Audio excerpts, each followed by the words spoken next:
Hello all, welcome to Up The Poshcast, the Poshcast made by the fans for the fans. Grab yourself a drink, put your feet up and listen in. And by the way, there could be some strong language. Hello and welcome to a very depressed Up The Poshcast after our 2-0 defeat to Wrexham today. We're going to get straight into it. We've got 5 of the lads on today. Charlie is conspicuous by his absence after riling up the Wrexham fan base. He now hasn't turned up after we've lost. We're not sure where he's got to, but we have got public enemy number 1, Ashley. We've got Dell, we've got Lodz, we've got Max, and we've got myself. No Harry either today. We'll get straight into the game. Ashley, we're going to pass over to you first because I'm sure there's going to be a few Wrexham fans listening and they all want to hear your verdict more than any of ours. So what did you think to the game? Yeah, look, I mean, we've lost. Am I surprised with how that went? A little bit, yes. Am I disappointed? Yes. It feels like a repeat of 3 weeks ago where we lost to Huddersfield. It followed the same tune, which is the unfortunate thing, really. We missed a chance at 0-0, a sitter again at 0-0. The ifs, buts, and maybes. Lots of people are saying to me on Twitter, "Oh well, you missed chances," and then they're then coming back to me 2 minutes later saying, "Well, Mullin could have scored 2; it would have been 4-0." So it's a bit of both, isn't it? Like we've lost. It is what it is. I'm still not concerned in the slightest. The performance was off. The tactics were wrong. The starting lineup was wrong. Players went missing again.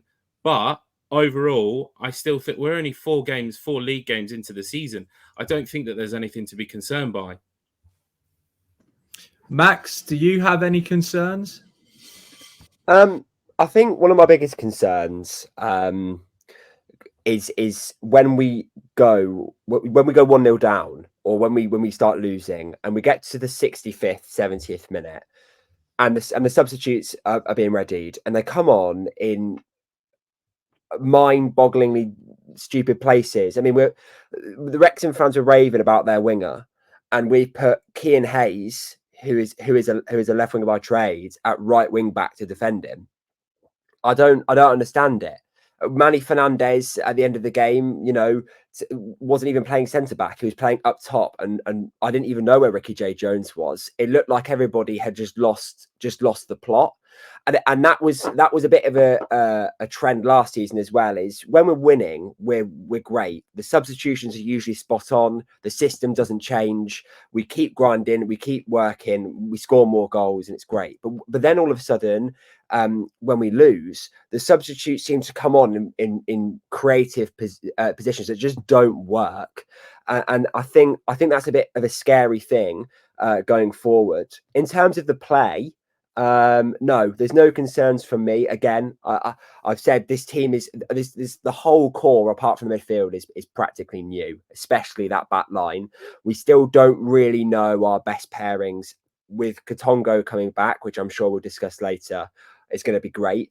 But apart from that, I don't have any problem with the play. I'm sure I'll jump back in later when we talk about the players. But no, there's no concerns with the play from me. It's just those substitutions towards the end of the game that there seem to be a bit skew with. Yeah, I think this is a story of Ferguson versus Parkinson, and I think Ferguson got everything wrong today and Parkinson got everything right. Normally, the way I see it is if there's no key performers on the pitch and a team wins, it's the manager. And if there's no real players that stand out as having a shocker, which I don't think any players for Posh did today, it means that the manager got things wrong. I did call for the starting lineup to be unchanged, which obviously did happen, but I think Ricky probably should have started.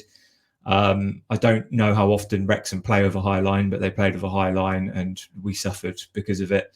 Ricky could have easily got in behind a lot there.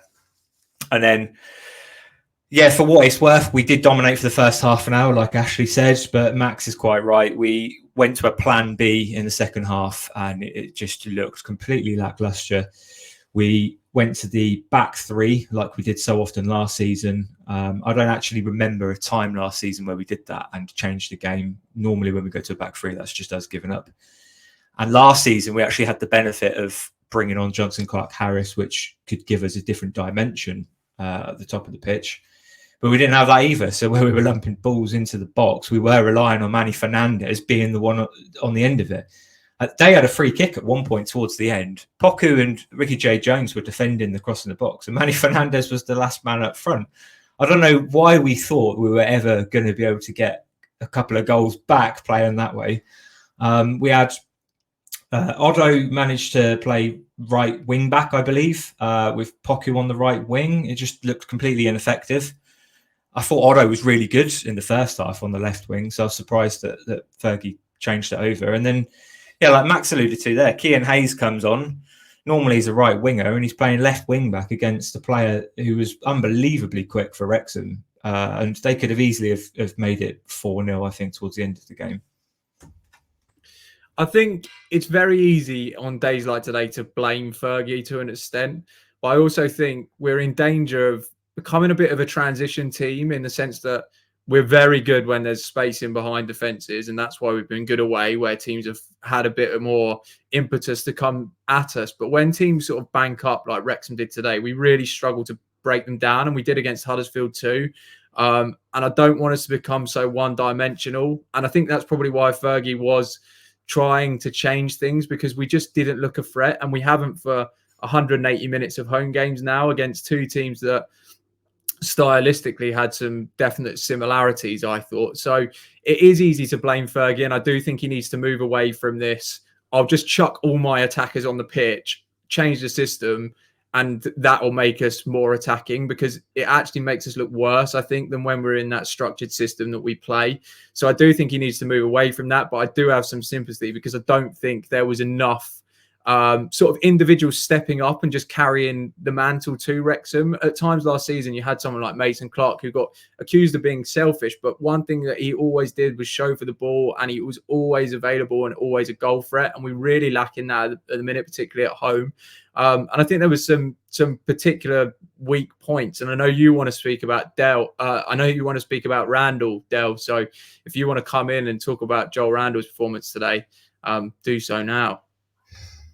Well, I'll hold on fire for Randall for a minute, but just sort of sum up where I saw the game. I'll agree with Ash to start off with. First, like 15, 20 minutes, again, we looked half decent we looked semi-decent. You know, we looked a bit attacking, a bit in control. But I think that was a bit more of Wrexham sort of giving us a ball and like trying to work us out, trying to work out what their game plan was going to be to obviously go against us. And then again, we conceded a goal. And then we just showed our arse again. We just panicked. It just feels like there was no strength. There was no, I don't know, we just lost shape again. And I don't know, just something is not right with the squad, as in the balance. It was definitely men against boys. And I don't mean like men against boys in there was a better team than us and individuals. I actually think it was like men against boys, as in they knew how to play the game. You know, they knew what they was doing. They knew how to like slow the game down, speed the game up. Whereas we just was trying to do everything 100 miles an hour, you know, getting free kick. Oh, let's go. You know, I know we was chasing the game, but, you know, even last season we was in control of the game. Whereas today we was never in control. Even for the first 15 minutes when we played quite well, we was just all over the place. What really disappointed me today is, they're big guys, you know. You just look at them. You got Mullin, you know, could be a boxer. You got Matey the sub who come on. I can't remember his name. You know, he looks like he can go into fucking MMA, whatever you want to call it. But they had all big guys on there, and they was getting stuck in. They weren't scared of like making a challenge. We all know about James McLean, for fuck's sake. That, you know, he's going to wind people up. He's going to get older people and like really antagonize them, which he was doing. You know, there was a couple of instances towards the end. I was just disappointed with the overall way we conducted ourselves, as in getting stuck in. We were shirking the challenges. At the beginning of the season, somebody asked me the question, is Manny going to be a regular starter? And I said, not a fucking chance. I actually thought Manny was probably one of our better players today, by default, not because he was any good as himself, but he was consistent compared to the rest. You know, I don't think he lost a header in the air, obviously, or on the floor, wherever he wanted to head the ball. All right, granted, they didn't always go where they should have gone, but he was always getting up and he was heading that ball and he was clearing it. It was going where it needed to go. I just don't think he's a great footballer. And then obviously we wanted to use his height. We moved him up front, as Lodz alluded to a little while ago, so we had Manny up front and very ineffective. There's no point having him up front because we weren't putting the balls in at that stage because we couldn't get hold of the ball because, as I said earlier, the men were controlling up the boys.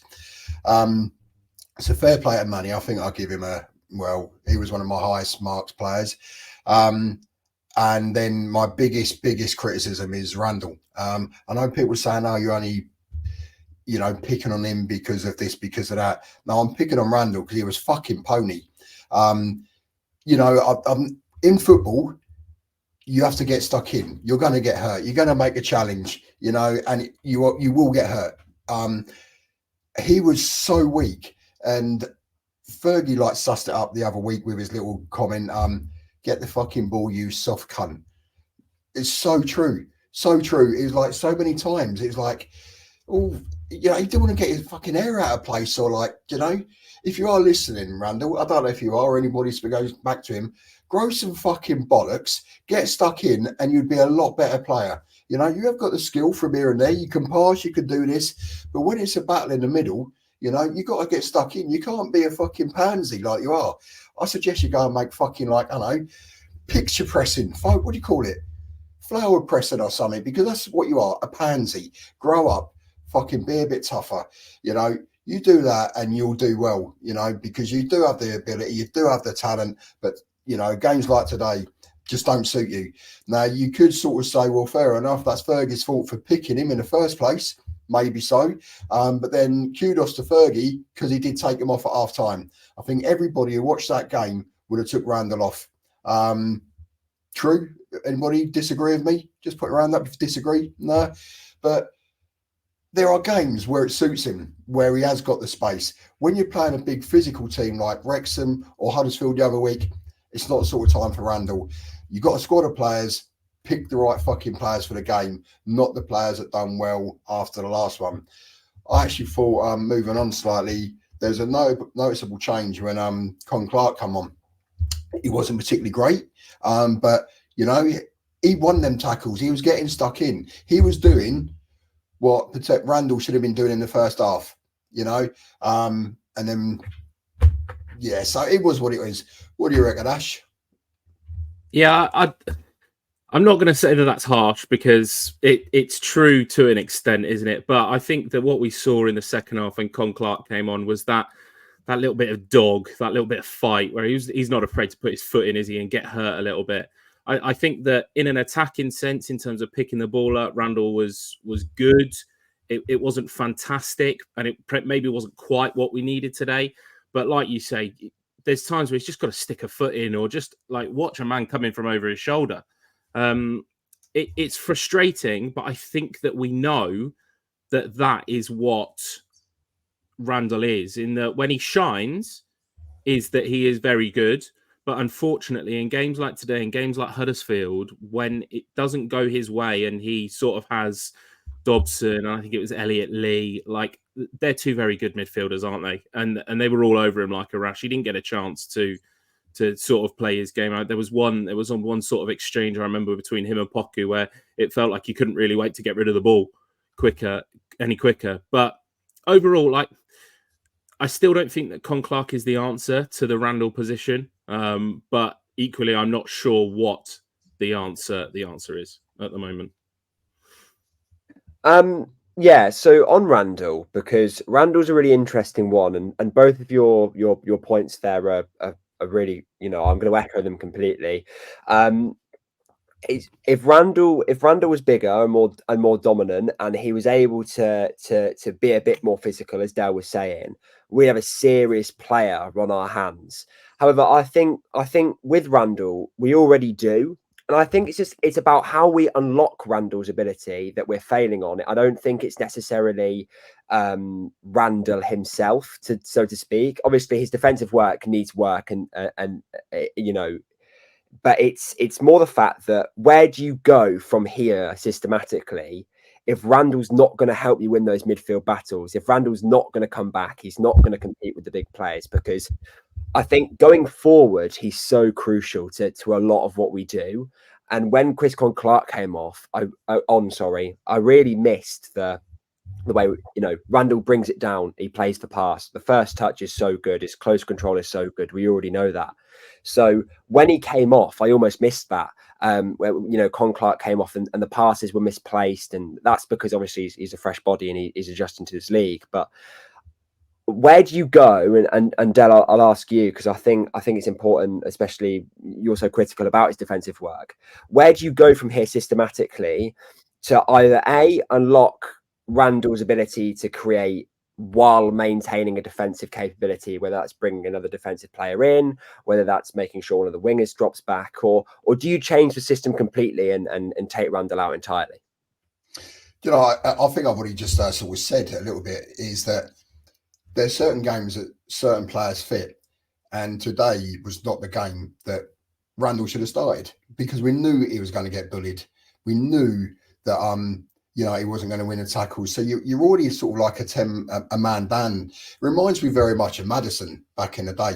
Like Maddison, I fucking hated that bloke, but I will stand by that the fact that the ability that guy had was probably second to none that's ever played for Peterborough.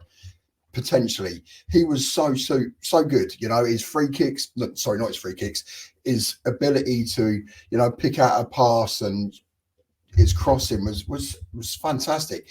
Randall can potentially do that, but again, with Maddison and Randall, where they're so similar, is they're scared to like even get close. You know, the goal the other week, even today, if he'd got closer to the player, not even made a tackle, just got closer, the guy, it was Shrewsbury, the guy wouldn't have even been able to make the shot. You know, so if he weren't making a shot, he was never going to score. Like today, when I think Manny had 3 people coming on for what's his name's first goal, well, his only goal, Jack Marriott. So Manny was out of position because he was trying to cover for Randall, that if he'd got closer to his player or just put the ball away, he would never have got out onto the left wing, and then Manny wouldn't have been out of place, and then Wrexham, would never have got the ball to sort of Marriott to score the goal. You know, so you can always go back as far as you want. Sounds like I'm digging Randall out, and yes, I am digging him out today because he was fucking shit. But then next week, if he has a great game, I'll stick up for him, you know, and give him out. So there are some areas that really need to improve, and I would change the system if it meant dropping Randall against when we play against these big chunky League One teams. The answer to your question. Yeah, I think with Randall, I think we've seen it for how many years has he been at Posh now, and nothing's really changed in that sense, and I don't think at this point it's going to. So we know Randall's flaws at this point. This game, yeah, he didn't look great in it, and he very rarely does in games where there's not a lot of room and he can pick those pockets of space. So I think with him, we know what we're going to get. It is not a surprise. I think if you sat here and predicted what Randall would play like today after seeing the first 10 minutes, all of us would have said it's not a game for him. But I think there's an interesting one in the sense that Randall wasn't the only one going forward that was poor today, right? And I think there's now, again, a debate up front over who starts up front, because all those things that we've directed at Randall into the sense of not being involved enough, not being physical enough, etc., probably could be directed at Malik Mothersill again.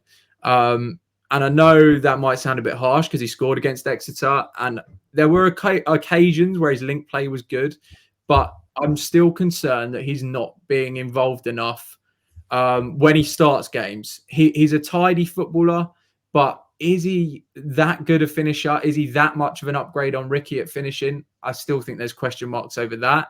And I'm not sure his link-up play is as amazing as it needs to be to sacrifice what Ricky offers you from the start at times. Ash, what do you think to that? Yeah, I think you're right. I said when we recorded last week that it should be Ricky at home because we need to get the crowd up. We need to get them pushed back, the opposition that is, and just sort of get going from the get-go. And I didn't feel like we had that. And don't get me wrong, I love our players showing their personality and being involved and coming back at people. Look, if you're going to do something and say it like I'm probably one of the best at it, you've got to be able to back it and not just disappear into the gods. But it's all well and good Mothersill putting tweets out like he did last week saying don't talk about my name and things like that, but then don't go and fucking miss another sitter 2 in 3 games now, where we've had one at Shrewsbury, we've had one against Wrexham today. Like, that's your job.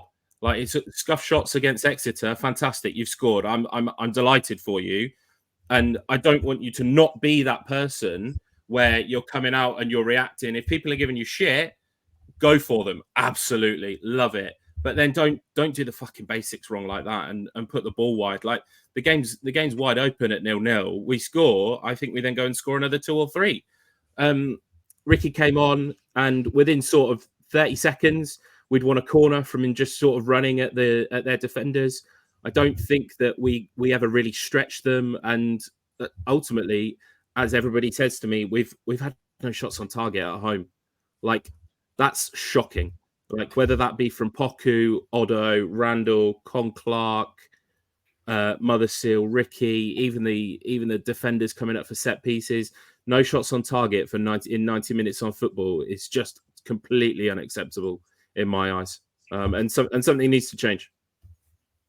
Yeah, and I completely agree with that, Ash. The fact that we haven't registered a shot on target at home, especially when, you know, we're all there trying to create a sort of atmosphere and get on our feet. And how can you expect fans as well to get on their feet and get behind a team when, you know, we're passing in and out of that midfield zone and we're not shooting. And even when we're not shooting, we're not creating either. And it brings me on to my point on the lack of crossing from everywhere on the pitch, but especially the 2 fullbacks.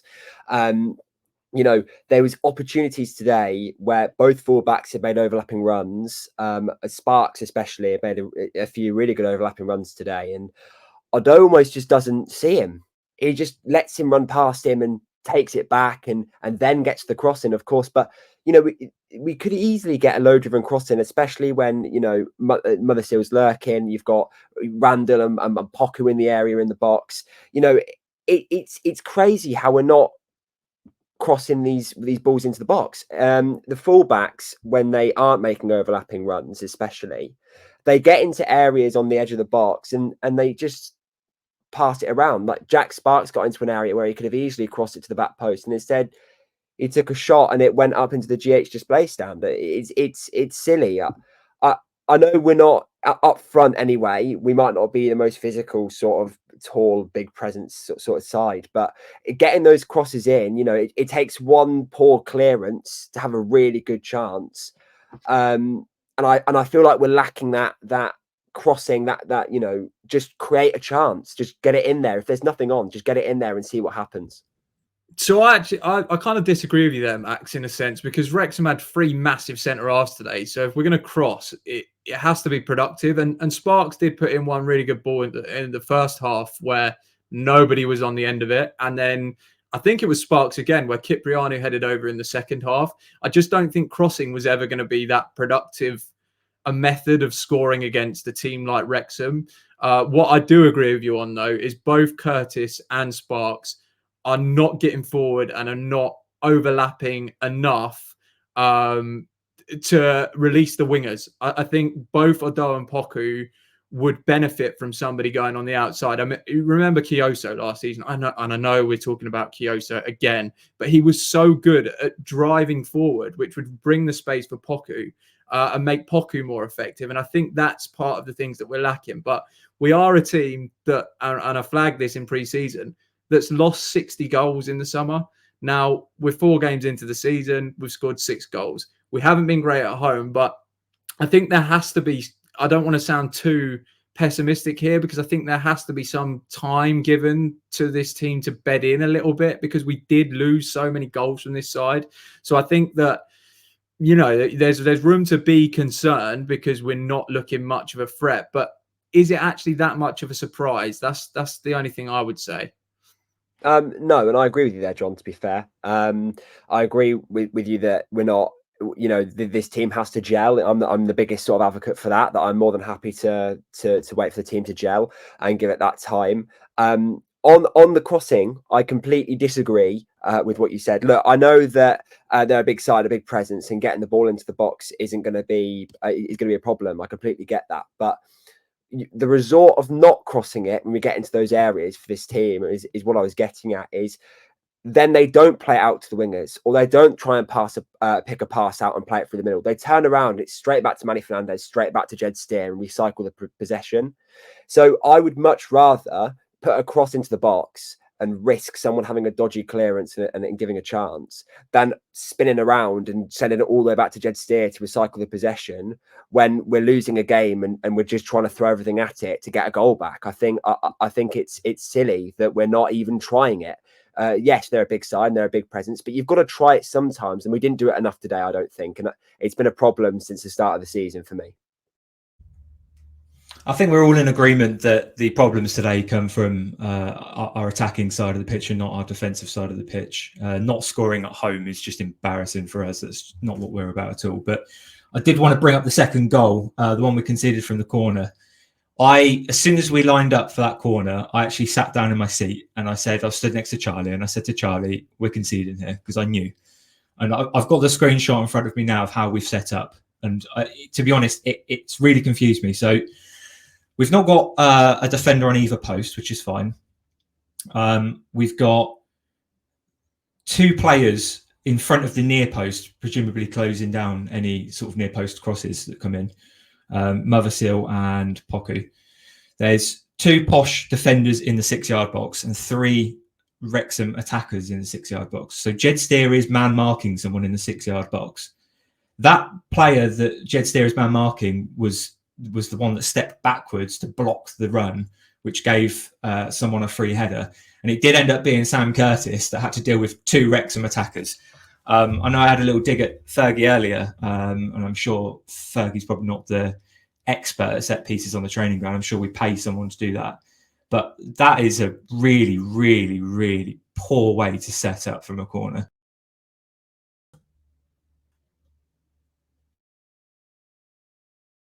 So with that, just ending, I think we should end on the Wrexham side of things now, is the fact that it wasn't a great game. I don't think we've done particularly well. We have criticised the team quite a lot today, but let's take on some of what Max has said as well. If we're going to start praising a team when we do well, we've got to praise them, rightly so. But we should also criticise them like we have done today. So it's not a case of jumping on their back, giving them grief and all this just for the sake of it. I think we're being constructive in what we've done.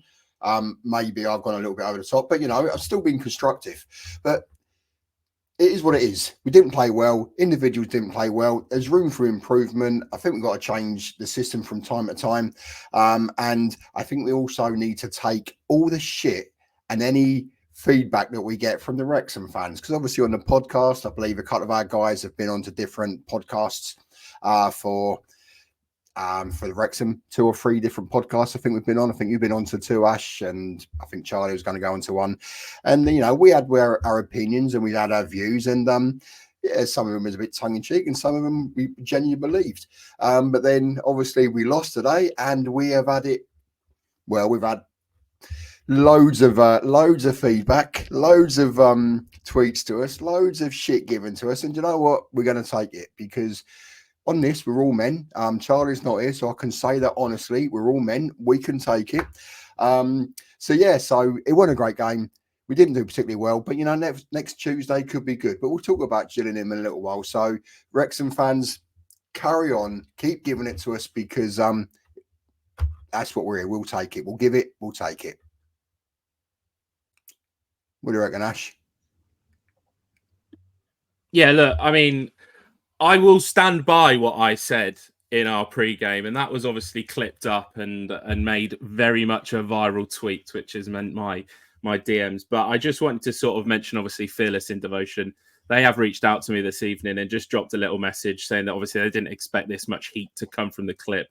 I completely understand it. Like I say things, I know that they're going to come back to it. So I'll read the message out for everybody just so that we can all be clear. Look, I'm not doubling down, but I will stand by what I said. So the message says, just checking in. Hope you can accept that I absolutely did not expect that amount of heat to come your way. Some take it too far, and that's something I don't really abide by. You seem like you can take it, and that's fine. But I know our boys get sad badge when I spot one. I've been on the receiving end of some right grim stuff in the past, and much to my annoyance, I let it get to me. Generally, hope everything is okay, and you are taking the acceptable stuff on the chin. All the best for the rest of the season, and heartfelt apologies from me for any indirect crap you've received. So, like I said, look, anybody that watched my getting to know, and I implore Wrexham fans to watch that on YouTube or listen to it via Spotify. Obviously, you'll know my reasons. I won't go into that too much now because that's a discussion point for another time. I stand by what I said, but thank you, Phyllis and Devotion, for reaching out. It's much appreciated. Nah, fair play. Yeah, that's a class touch from them. And I think just in general, as a message from us, I think we all agree Wrexham deserved to win today. I thought they were way more effective than us in both boxes. I still have some question marks over whether that style of football, you'll all enjoy it in the long term, but don't come at me because, like I say, I think you were well worth the 3 points, and it looks like you're going to have a pretty good season in League One if you keep playing like that because you're very awkward to play against. With that said, we're going to move on now and start talking about the transfer window.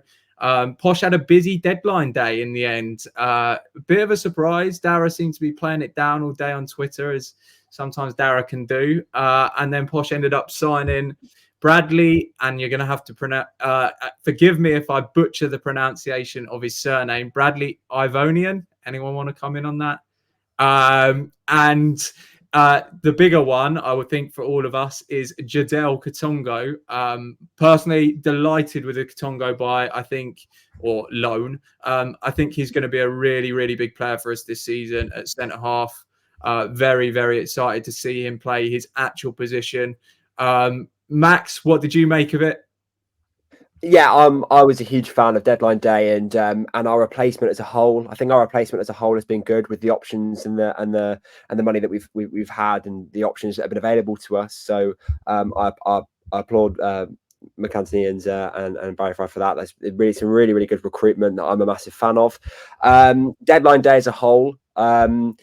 It was a bit of a roller coaster towards the end because I didn't think we were getting anyone, and then all of a sudden it was Katongo's a go, and then this striker from Colchester came out of absolutely nowhere. I mean, he was on the bus traveling to their game, and then he was like, "No, he's a Peterborough United player." Had to come all the way back. So, it was a delight. The Colchester fans are gutted that Bradley's left. I'm not going to try and pronounce his surname. I'm sure we'll get used to that as the season goes on. But they were gutted that he's left, which is always a really, really good sign, especially with a player that I'm not overly clued up on. So to see fans upset of his absence is key telling for me that we might have a good player on our hands. And it seems like it's been a long wait for him. We've been looking at him for a while from what Dan McAntony said. So I'm really looking forward to seeing him, especially in the debate we've just had over Matt Mothersill, failing to capitalise on certain chances, and Ricky, in the same, offering a very different sort of skill set. It might add a different skill set to our attacking options, which would be good. And Jadel Katongo as well, over the moon. We've got a sliver now of our last season's core, with Kipriano, Collins, Randall, Ricky, and now Katongo at the back as well. That spine that we sort of lost in Ronnie Knight, Burrows. We've gained a segment of that back, which is really nice because the team last season was phenomenal, and so was Katongo, especially in that stint where we needed to step up when Kyozo left. Went back to Rotherham. He stepped up and he was really, really good to the back end. I think most Posh fans are really happy with that. And as John said, I'm going to echo his point before I shut up. I think his ability at centre half and his ability to cover multiple areas of the pitch, because let's not forget, he put in a really good performance at CDM when he was called to do it. Really good performances at right back, and he's a centre back by trade. So having a player that can cover 3 areas on loan when maybe our depth isn't where we want it to be, I think is excellent, and it's such a positive signing to get you up for for the next couple of game weeks. So really happy with that.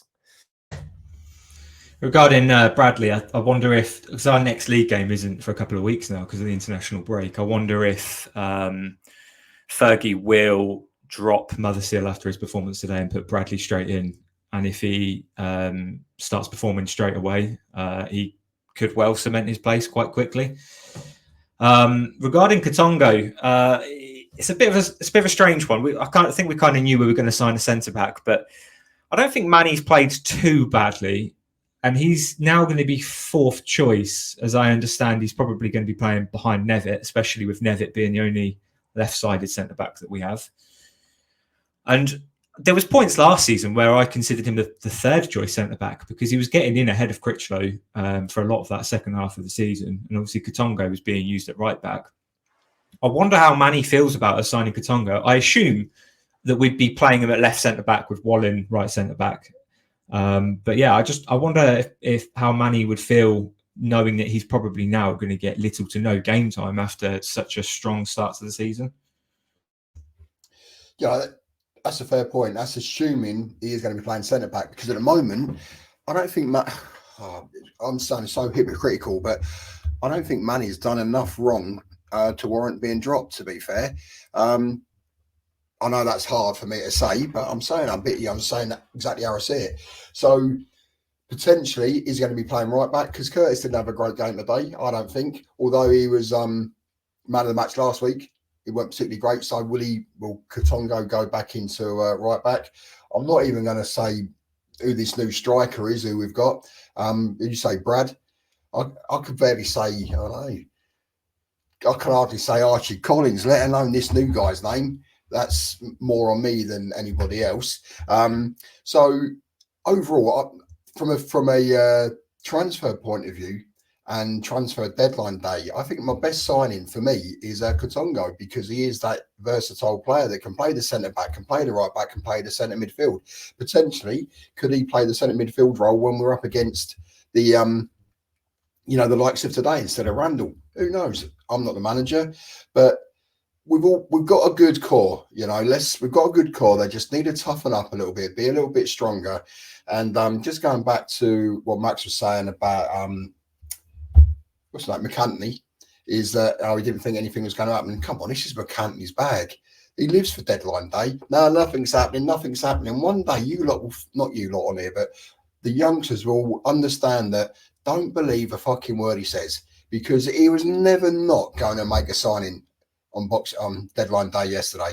Absolutely no chance was that not going to happen. So to get a couple, I don't know much about the lad from Colchester. All I do know is what I've heard is he's got more yellow cards than he's scored goals. Potentially that's what we might need. I think it's 7 yellow cards and 4 goals in his short career. Hopefully that's for getting stuck in and not dissent, because we don't need an argumentative little shit. We need somebody who wants to get in there. So I don't know anything about him. I'm not going to judge, but good luck to him. Overall, I think the window's been okay. Not been outstanding. It's been okay. We've got the guy that come back today, Nevitt. I liked him in pre-season. I don't think he looked particularly great today, but then again, you can't judge it after for the 3-4 minutes that he come on. Let's see what happens. Where we go. But yeah, today's another day. I mean, tomorrow's another day. Tuesday's another day. Today was shit. I keep going back to the day, even though we're talking about transfers, because I think, disappointed. I'm even red-faced because I'm a little bit sort of disappointed with the game. Not because I'm pissed, because I'm not drinking, but, I feel a little bit disappointed with the game. And normally I don't give a shit about the results.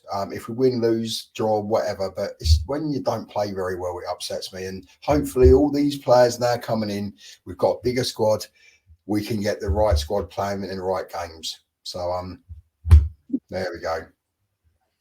Ash, do you think we obviously had quite a busy transfer window in the end, and I think that was by necessity more than want, because we just lost so many players. But do you think there's anywhere in the squad that you would have liked to have seen McCanty go and buy? Is there any positions that you wanted to see improved or enhanced upon? The short answer is no. Really, I actually think that we have a really good squad, and probably a better squad than we had last year, even though we're maybe missing those 1 or 2 standouts and fantastic performers. But before we came on, I looked at where we were at this time last season. We played 5 games, league games, that is, and we'd won 3 and lost 2. So we've played 4 now. We've won 2, lost 2. I think that realistically, we probably didn't start playing good football till Port Vale away, or after that. That was when our change happened, didn't it? From sort of dropping JCH. So I think that, and that was probably middle of October time. So in terms of that sense, I think that we've still got another 6 weeks where we may be a little bit ropey. The new transfers will bed themselves in. I think that we might see a change of system with Katongo coming in, because I think that Fergie's probably going to still like playing our two taller centre-backs as well. So we might slot Katongo in the middle of a three. That would be something that would entertain me, because then you've got two really good ball players in Volin and Katongo, and then obviously Manny to win every single header that comes into the box, apart from maybe one corner. But is what it is. So I'm happy with the squad. I'm happy with the signings. I like Dale. I don't want to run back to today, but you go from such a high. Like, I was on the Borough on My Mind live last night at 11 o'clock when we had two signings, and it was like we were at the top of the roller coaster, weren't we? To bring back the roller coaster analogy, and then today we're very much at the bottom of it. Everybody's deflated. There's lots of who's not done this, who's not done that, and we're guilty of that. But overall, the transfer window for me is a strong one. The only thing that would have made it stronger is probably getting rid of those two bits of dead wood that we've now got sat around in Ajaboy and Cridgelow. But hopefully something will happen with them in January. But overall, yeah, happy 8 out of 10 transfer window. Only thing to bring it to a 9 or a 10 would have been getting rid of those two. I think our window has been good. And I do agree with all the points that have been made today. But if there's one thing I think we're lacking, it's experience. We lacked it last season and got away with it. So it is difficult to say that we need it this season. But after watching the game today, and when we played Huddersfield as well, I think it showed. When we come up against the older, experienced players, they know how to play football and they do it well. Whereas I think our players sometimes make the wrong decisions. Which will come. It will come. I do trust Fergie's coaching. I trust the players in Collins and Kiprianu and our new leadership team to be able to sort of mentor the inexperienced players through. But it's going to take time, and we're going to see some bad results because of it. And I don't know if we can afford to have bad results if we're going for top two. Last season, our expectations weren't top two. We didn't. The bad results we got at the start of the season, we didn't really think were overly important. But now the expectations is top two. Results like today is a lot worse than what it would have been last season. Yeah, I think if you're looking for experience, it may not come with our next game, though, because our next game comes on Tuesday night against Gillingham, and it begins our defence of the Bristol Street Motors Trophy, unless it's got a new sponsored name, which I don't believe it has, but it normally gets one every season, so I might have missed it. Ash, are you going to Gillingham first up? And are there any players that you want to see come into the starting lineup? Because presumably we're going to make changes. I did listen to Fergie's interview, and he suggested that he wants to take it seriously again. He suggested that he's not going to make a huge amount of changes. But are there any players that you're desperate to see? I think that Con Clark comes in from the start. Like we say, Fergie's big thing with the competition is that you win your first two group games, and then you can take your foot off the gas for the third, knowing that you've qualified for the knockout stages. I personally fucking love the Bristol Street Motors Trophy. I'm a massive fan of it, and it's one of the highlights of the season when you get to come up against these academy teams. So I am very much looking forward to Crystal Palace, who we've got in our league this time. But I hope that we take it seriously. I think that we'll maybe see a goalkeeper change. Obviously, I'm expecting Nevitt and Katongo to probably come in on Tuesday. I've just had a look to see if Bradley has played for Colchester yet, and it doesn't look like he has. So there is a chance that he will come in as well. But then I think that probably when you're looking at... I said that I don't want wholesale changes, and I'm about to name a completely different 11. But like I said, I think that's because our squad is stronger. I think that maybe Poku will be rested, and then Hayes comes in, and then maybe I think that Fergie likes a Hector 45, Archie 45. So then you're then looking at maybe O'Brien Brady getting a 90 as well. But if we make 11 changes, we make 11 changes. If we only make 2 or 3 changes, then I'm good with that as well. I think that we should hopefully be strong enough to see off Gillingham away from home. Yeah, I'm also potentially going. When I say potentially, I probably will go. What time I get there is another matter, because obviously I've got a full day at work and need to get away, do what I've got to do. So with the lineup, I think there will be changes.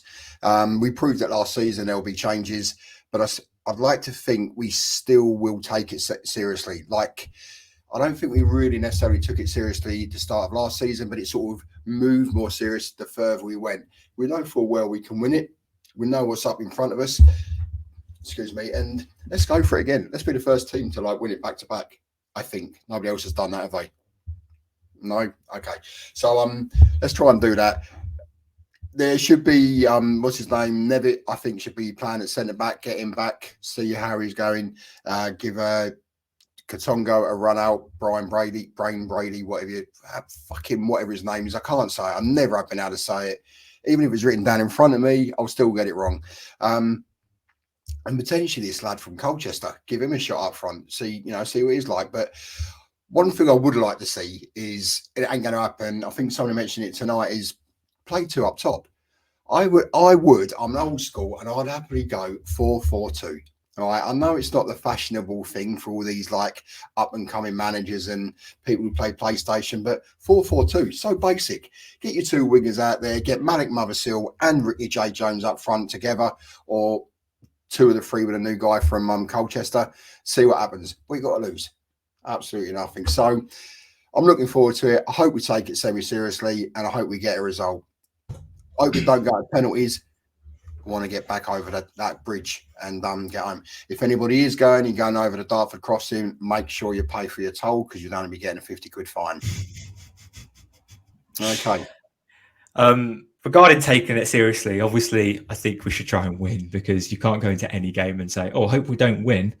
But what we're talking about here is how strong of a lineup we put out, isn't it? And last season, when we were sort of quarterfinals of the BSM, I was quite vocal online about saying how I don't think that we should purposely play a strong squad to get to the final. I'm going to say the same thing this season. I can't help but feel that, as much as it was a nice day out at Wembley, it was a distraction to our promotion push, and there is not a chance in hell that I would take another trip to Wembley over a promotion. I said it after Wembley. I said it on the way home, that I'd rather get promoted than have had that moment. And I absolutely stand by it now. So I would play a weaker squad. I'd make sure that our first team players got some nice rest. And I'd give a run out to some of the players that might not get as many minutes. You've mentioned a couple, but even the Tyler Young, I'd play. And Harley Mills, I think I'd give him a run out. I literally would play our second team. So I'm firmly in Lodz camp on this one, although I think where we are at in the season, places are genuinely up for grabs, particularly in the forward areas. So I would like to see Cian Hayes play. I think I would keep Cipriano in the team because he needs game time. Katongo has to start for me. He came in his interview and said he wasn't particularly match sharp. So I think those 3 are the definite 3 for me. The rest of the team, do what you want, because I couldn't care less about it. So on that note, hopefully this hasn't been too deflating an episode. I know the game today was, like Lod said, it felt like we were at the top of that roller coaster after 2 wins, felt like we were really clicking back into gear, and that was a bit of a kick in the teeth today. So a bit of a shame. Not ideal that we go into an international break now and have 2 weeks to stew on it before our next match. But thankfully, it won't be 2 weeks to stew over this podcast, because we don't take international breaks. We are back next week with another episode. For that episode, we want to hear from you. We want to hear some questions. We've been obviously doing this for a few weeks now. We'd love to hear from you and get some thoughts on the season, anything you want us to answer, anything you want to know about the host. If there's any Wrexham fans that want to listen again and ask Ashley some more questions, that's absolutely fine with us.